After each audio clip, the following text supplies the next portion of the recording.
Bleach வேர்ல்டுல captains தான் top of the food chain. அவங்க கிட்ட இருக்க பங்காய் ஒவ்வொன்றும் ஒரு வேர்ல்ட் எண்டிங் வெப்பன் மாதிரி. நீங்க கேட்க போற இந்த லிஸ்ட்ல இருக்கவங்க தான் ப்ளீச் ஹிஸ்டரியிலேயே மிக்ஸ் ஆன ஒரு ஐகானிக் குரூப். சில பேரோட பங்காய் உலகத்தையே இருக்கும், சில பேரோடது சென்ஸையே புடிங்கிடும், இன்னும் சில பேரு பங்காயே காட்டாம கெத்து காட்டுவாங்க. சோ இன்னைக்கு நம்ம லெஜெண்டரி கேப்டன்ஸோட புரோக்கன் எபிலிட்டியை பத்தி தான் பார்க்க போறோம். Let's get into it. First நம்ம ஷிகேகுனி யமமோட்டோ ஸ்குவாட் 1 கமாண்டர். இவரோட பங்காய் ஜங்கானோ தாச்சி. சிம்பிளா சொல்லணும்னா இது தி எண்ட். ஷிகாயில ஃபிளேம்ஸ் வெளியில பரவும், ஆனா பங்காயில அந்த மொத்த நெருப்பும் ஸ்வாட் குள்ளேயே கம்ப்ரஸ் ஆகிடும். அது தொடுற எதுவும் கட் ஆகாது, எரேஸ் ஆகிடும். இது ஆக்டிவேட் ஆனா மொத்த சோல் சொசைட்டில இருக்கிற மாய்ஸ்டரும் ஆட்டோமேட்டிக்கா எவாபரேட் ஆகி அட்மாஸ்பியர் ஃபுல்லா ட்ரை ஆகிடும். இத ரொம்ப நேரம் யூஸ் பண்ணா வேர்ல்டே எரிஞ்சு போயிடும். இதுல 4 பயங்கரமான டெக்னிக்ஸ் இருக்கு. ஈஸ்ட் மொத்த ஹீட்டும் பிளேடோட டிப்ல கான்சென்ட்ரேட் ஆகும். தொட்டா போதும் கான்டாக்ட் ஆன எதுவும் எக்ஸிஸ்டன்ஸ்ல இருந்து அழிஞ்சு போயிடும். அடுத்தது வெஸ்ட் ஜன்ஜிட்சு கோகுய். அவரை சுத்தி 15 மில்லியன் டிகிரிஸ்ல சன் ஹீட் இன்விசிபிள் ஆர்மரா கொதிக்கும்.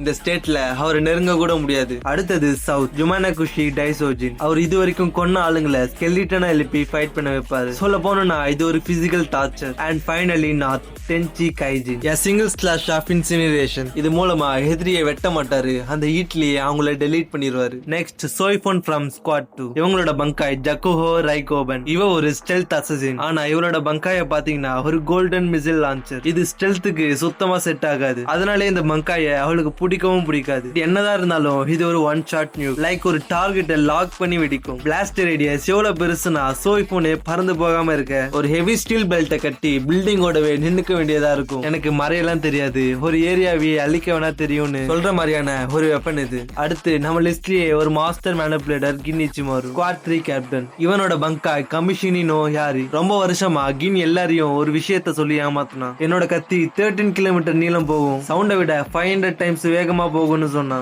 எல்லாரும் இவ்வளவு வேகமானு பயந்தாங்க. ஆனா ஏஜென்ட் கிட்ட ஃபைட் பண்ணும்போது தான் அந்த ட்விஸ்டையே ரிவீல் பண்ணா. அந்த ஸ்பீடும் லென்த்தும் எல்லாமே ஒரு போய், அது வெறும் டிஸ்ட்ராக்ஷன் தான். உண்மையான பவர் என்ன தெரியுமா? ஸ்வாட் விரியும் போது ஒரு மைக்ரோ செகண்ட்க்கு அது டஸ்டா மாறிடும். அப்படி மாறும்போது ஸ்வாடோட ஒரு சின்ன சிப்பை எதிரியோட உடம்புக்குள்ளேயே விட்டுட்டு வந்துரும். அப்படி உள்ள போன அந்த சின்ன பீஸ் ஒரு டெட்லியான செல் டெஸ்ட்ராயிங் பாய்சன். கின் எப்போ கொரோசே ஆர் கமிஷினினோ யாருன்னு சொல்றானோ அந்த பாய்சன் செல்குள்ள இருந்து வெளியில வந்து எதிரியோட உடம்ப உள்ளுக்குள்ள இருந்து டிசால்வ் பண்ணி கரைச்சிடும். டிஃபென்ஸ் ஆர்மர் ஹார்ட் ஸ்கின் எதுவுமே இதுக்கு முன்னாடி நிக்க கூட முடியாது. ஒரு ஹாஃப் செகண்ட்ல ஹேசன் உடம்புக்குள்ள ஒரு ஓட்டைய போட்டு அவனை கிட்டத்தட்ட கொல்ல வேண்டிய ஒரு டெட்லியஸ்ட் ஸ்னேக் அட்டாக் இது. நெக்ஸ்ட் ரெட்சு உனாஹனா. இது வரைக்கும் நம்ம இவங்கள ஸ்குவாட் 4ஓட சாந்த ஸ்வரூபி அண்ட் ஒரு ஹீலர்னு தான் நினைச்சிட்டு இருந்தோம். ஆனா உண்மை என்னன்னா இவங்க கோட்டாய் 13லயே biggest criminal and the first Kenpachi Yachiru Unohana. இவளோட பங்காய் பேரு மினாசுகி. ஷிகாயில இது ஹீலிங் மாண்டாரையா இருந்தது. ஆனா பங்காயில மொத்த ஏரியாவையும் ஒரு கோரமான பிளட் ரிவர் மாதிரி மாறிடும். இங்கதான் ஃபேன்ஸ்க்கு ஒரு பெரிய டவுட் இருக்கு. ஆனிமேல பாக்கும்போது இந்த ரத்தத்தை தொட்ட உடனே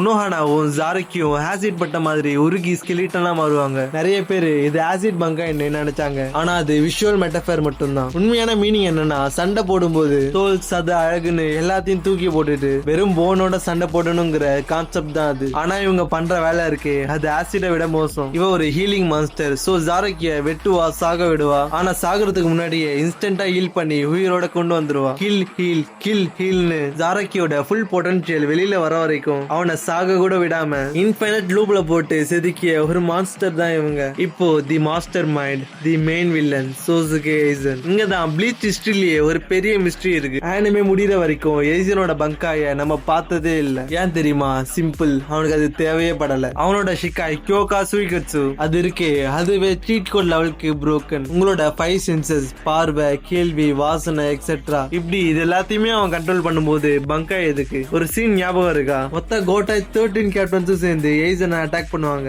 இட்சுகையா ஏசனோட நெஞ்சு குழிலேயே குத்துவான். எல்லாரும் ஜெயிச்சிட்டோம்னு நினைப்பாங்க. ஆனா அது ஏசன் இல்ல, அவன் குத்துனது மோமோ இனாமொரிய. கண்ணை மூடி திறக்கிறதுக்குள்ள டோட்டல் பேட்டில் ஃபீல்டையும் மாத்தி போற அளவுக்கு ஷிகாயே பவர்ஃபுல்லா இருக்கும்போது ஏசன் பங்காயை யூஸ் பண்ணிருந்தா ப்ளீச் அணைக்கவே முடிஞ்சிருக்கும். சோ அபிஷியலி அவனோட பங்காய் ஸ்டில் ஏ மிஸ்ட்ரி. மேபி அது யூஸ் பண்ணவே முடியாத அளவுக்கு டேஞ்சரஸா இருக்கலாம். Next the symbol of nobility Byakuya Kuchiki. இவரோட ஃபைட்டிங் ஸ்டைலே ஒரு தனி கெத்து. நகர மாட்டாரு, ஓடவும் மாட்டாரு, நின்னுட்டே கையாட்டிட்டே வின் பண்ணுவாரு. இவரோட பங்காய் ஜென்போன் ஜாகுரா ககையோஷி. இவன் கத்திய கீழே விடும்போது அது தரைக்குள்ள மூழ்கி சைட்ல இருந்து 1000 ஜெயின் பிளேட்ஸா மேல எழும்பும். அது ஒவ்வொன்னும் வெடிச்சு மில்லியன் ஆஃப் சாக்குரா பெட்டலா மாறிடும். பார்க்க பிங்க் கலர் பூ மாதிரி அழகா தான் இருக்கும். ஆனா ஒவ்வொரு பெட்டலும் ஒரு ரேசர் ஷார்ப் பிளேட். பியாக்கியா வெறும் கையாட்டினா போதும் இந்த பெட்டல்ஸ் ஒரு சுனாமி மாதிரி போய் எனிமிஸோட உடம்ப கிழிச்சு சாவடிச்சிரும். ஆனா 1000 இயர் பிளட் வார் ஆர்க்ல ராயல் கார்டு ட்ரைனிங் அப்புறம் இக்கா செஞ்சிங்கான்னு ஒரு மூவ் அன்லாக் பண்ணான். டிஃபென்ஸ்க்கு யூஸ் ஆன பெட்டல்ஸ் எல்லாமே கம்ப்ரஸ் ஆகி 1000 க்ளோயிங் ஸ்வாட்ஸா மாறி எனிமியை சுத்தி ஒரு டெத் அரேனாவை கிரியேட் பண்ணிடும். தென் 360 டிகிரில இருந்தும் ஒரே நேரத்துல அட்டாக் நடக்கும். ஒரு சின்ன கேப் கூட இருக்காது.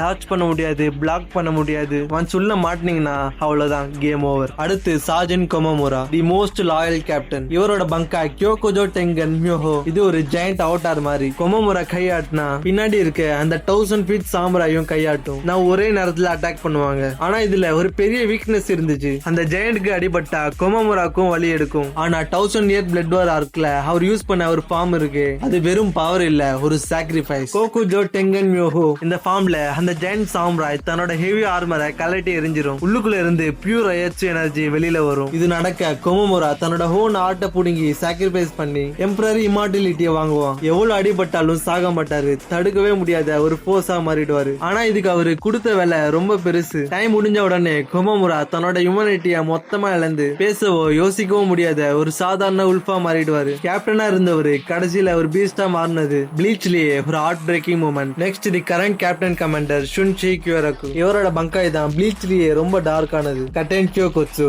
கரமட்சு சிஞ்சு. இது ஆக்டிவேட் ஆன உடனே உலகமே இருட்டாகிடும். ஒரு ஹெவியான க்ளூமி அட்மாஸ்பியர் கிரியேட் ஆகிடும். இது ஒரு லவ்வர்ஸ் சூசைட் ட்ராஜடி, லைக் ஒரு சோக நாடகம் மாதிரி. இவர் கூட சண்டை போற எனிமி விரும்பினாலும் விரும்பலனாலும் இந்த நாடகத்துல நடிச்சுதான் ஆகணும். அண்ட் இதுல மொத்தம் 4 ஆக்ட்ஸ் இருக்கு. Act 1 shared wounds. எனிமி ஷுன்சுயை அடிச்சா அந்த காயமும் வலியும் எதிரிக்கு அப்படியே ரிஃப்ளெக்ட் ஆகும். எனக்கு வலிச்சா உனக்கும் வலிக்கும்டான்ற மாதிரி. ஆக்ட் 2 தி டிசீஸ். எனிமி பாடி ஃபுல்லா பிளாக் ஸ்பாட்ஸ் வந்து ரத்தம் கொட்டி ஒரு தீராத வியாதி வந்து துடிப்பாங்க. நவ ஆக்ட் 3 தி அபிஸ். ரெண்டு பேரும் ஒரு ஆழமான கடலுக்குள்ள முழுகுவாங்க. அதுல மூச்சும் விட முடியாது. யாரோட ரயச்சு எனர்ஜி முதல்ல காலி ஆகுதோ அவங்க இறந்துருவாங்க. ஃபைனல் ஆக்ட் தி த்ரெட். ஒரு மெல்லிசான ஒயிட் த்ரெட் எனிமியோட கழுத்துல மாட்டி ஸ்னாப் தலையை வெட்டி தூக்கிடும். இது ஒரு சூசைட் பேக்ட். நான் சாக தயார், நீ தயாரானு கேக்குற மாதிரியான ஒரு பங்காய். யாரு ரொம்ப ஸ்ட்ராங்கோ அவங்க தான் உயிரோட வெளியில வருவாங்க. அடுத்து கனமே டோசன். இப்ப எல்லாரும் ஜுஜுட்சு கைசன்ல டொமைன் எக்ஸ்பென்ஷன் பார்த்து வியந்து போயிருக்கும். ஆனா அதுக்கெல்லாம் முன்னோடி நம்ம டோசன் தான். இவரோட பங்காய் சுசுமுஷி சூஷிகி. இவர் ஒரு பெரிய பிளாக் டோமை கிரியேட் பண்ணுவாரு. ஒன்ஸ் நீங்க அதுக்குள்ள மாட்டினீங்கன்னா தட்ஸ் இட். உங்களுக்கு கண்ணு தெரியாது, காது கேட்காது, வாசனை தெரியாது, ஈவன் ரையச்சு சென்ஸ் கூட வேலை செய்யாது. சுத்தமா ஒரு வாய்ட்குள்ள போன மாதிரி ஆகிடும். ஒன்லி டச் சென்ஸ் மட்டும் தான் இருக்கும். அதுவும் வலிய உணர மட்டும்தான். ஆனா டோசனுக்கு மட்டும் எல்லாமே தெரியும். அவரு கடவுள் மாதிரி நடப்பாரு. நீங்க சும்மா இருட்டுல நின்னு அடி வாங்கிட்டே இருக்க வேண்டியதுதான். இதுல இருந்து தப்பிக்க ஒரே வழி டோசனோட பிளேட நீங்க தொடணும். அப்போதான் சென்ஸ் திரும்பி வரும். ஆனா கண்ணு தெரியாம, காது கேட்காம, எவங்கிட்ட இருந்து அடி விழுதுனே தெரியாம எப்படி போய் கத்திய தொடுவீங்க? பியூர் சைக்காலஜிக்கல் ஆர்டர் தான் இந்த பங்காய். நெக்ஸ்ட் நம்ம சின்ன பையன் தி ப்ராடஜி டோஷிரோ இட்சுகயா. இவனோட பங்காய் டைகுரென் யோரின் மாறு. ரொம்ப நாளா நம்மளுக்கு ஒரு தப்பான புரிதல் இருந்துச்சு. அவன் பின்னாடி இருக்க பர்பிள் ஐஸ் ஃபிளவர் கரைஞ்சு முடிஞ்சா பங்காய் டைம் அவுட் ஆகிடும்னு நினைச்சோம். ஆனா அங்கதான் ட்விஸ்டே இருக்கு. அந்த கடைசி ஃபிளவர் உதிரும் போதுதான் கம்ப்ளீட்டட் பங்காய் ஆக்டிவேட் ஆகும். அவனோட சின்ன உடம்பால அந்த பவரை தாங்க முடியாது. சோ பங்காய் அவனை ஃபோர்ஸ் பண்ணி ஒரு அடல்ட்டா மாத்திடும். இந்த ஃபார்ம்ல இட்சுகையா வெறும் தண்ணியை மட்டும் ஃப்ரீஸ் பண்ண மாட்டான். அவன் கான்செப்ட்ஸ் அண்ட் ஃபங்க்ஷன்ஸே ஃப்ரீஸ் பண்ணுவான். உங்களுக்கு மிராக்கிள்னு ஒரு பவர் இருக்கா? அவன் ஐஸ் பட்டா போதும் அந்த மிராக்கிள் வேலை செய்யாது. உங்க ஸ்வாட ஃப்ரீஸ் பண்ண அது கட் பண்ற எபிலிட்டியே இழந்துரும். கடைசியா ஷிகா யோகோட்சுன்னு ஒரு மூவ் யூஸ் பண்ணுவான். 4 செகண்ட், வெறும் 4 செகண்ட் தான். ஃபயர், வாட்டர், விண்ட், எர்த் எனர்ஜின்னு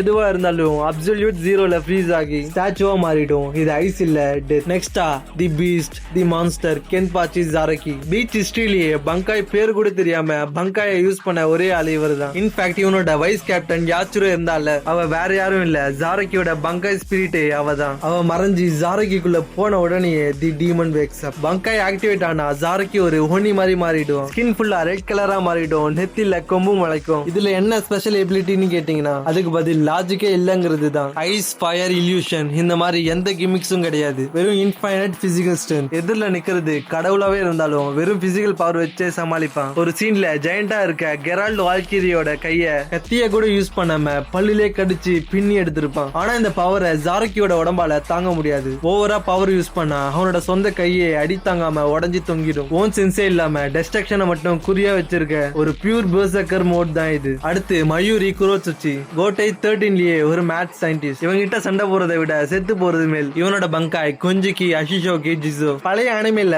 இது ஒரு பாய்சன் கேஸ கக்குற ஒரு ஜெயண்ட் கேட்டர்பில்லர் பேபி மாதிரி இருக்கும். ஆனா மயூரி ஒரு சயின்டிஸ்ட் ஆச்சு, சும்மா இருப்பானா? தன்னோட சொந்த பங்காயே கத்தி வச்சு அறுத்து மாடிஃபை பண்ணி மட்டாய் புக்கின் ஷோட்டாயின்னு ஒரு டிஸ்கஸ்டிங் ஃபார்முக்கு மாத்திடுவான். இதை பார்க்க ஒரு ஜெயண்ட் பிரெக்னன்ட் ஜிசஸ் ஸ்டாச்சு மாதிரி இருக்கும். இதோட பவர் என்ன தெரியுமா? எவால்யூஷன். சண்டை நடக்கும் போது எதிரியோட எபிலிட்டியை ஸ்கேன் பண்ணி டேட்டாவை எடுக்கும். அப்புறம் அந்த எனிமி அழிக்க என்ன தேவையோ அந்த கவுண்டரை ரெடி பண்ணி அந்த பெரிய வயிற்றுல இருந்து ஒரு புது பேபியை பிரசவம் பார்க்கும். ஃபார் எக்ஸாம்பிள், எதிரி நர்வஸ் வழியா அட்டாக் பண்றாங்களா, மயூரியோட பங்காய் உடம்புல நரம்பே இல்லாத ஒரு பேபியை பர்த் பண்ணும். எனிமி சவுண்டை யூஸ் பண்றாங்களா, காதே இல்லாத ஒரு பேபியை உருவாக்கும். மயூரியை பொறுத்த வரைக்கும் இது சண்டை இல்ல, ஒரு சயின்ஸ் எக்ஸ்பெரிமெண்ட். நீங்க எவ்வளவு பெரிய ஆளா இருந்தாலும் உங்களுக்கு பெர்ஃபெக்ட்டா ஒரு கவுண்டர் பேபியை செஞ்சு உங்களை தூக்கி சாப்பிட்டுரும். ஃபைனலி ஸ்குவாட் 13 கேப்டன் ஜுஷிரோ கிட்டகே ஏஜனை போலவே இவனோட பங்காயும் கேனல்ல காட்டவே இல்ல. பீச் முடிகிற வரைக்கும் இது ஒரு மிஸ்டரியாவே தான் இருந்துச்சு. ஆனா ஏன் தெரியுமா? இவன் உடம்புக்குள்ள Mimihagi right hand of Soul King இருந்தது. அந்த காட் பவரை கண்ட்ரோல் பண்ணி உயிரோட மட்டும் இருக்கிறதுக்கு அவனோட மொத்த ரயட்ஸும் செலவாச்சு. அதனால ஃபுல் பவர்ல சண்டை போட முடியல. ஆனா அவனோட ஷிகாய் டோக்கியோ நோ கோட்டோவாரி கான்செப்ட் வச்சு பார்த்தா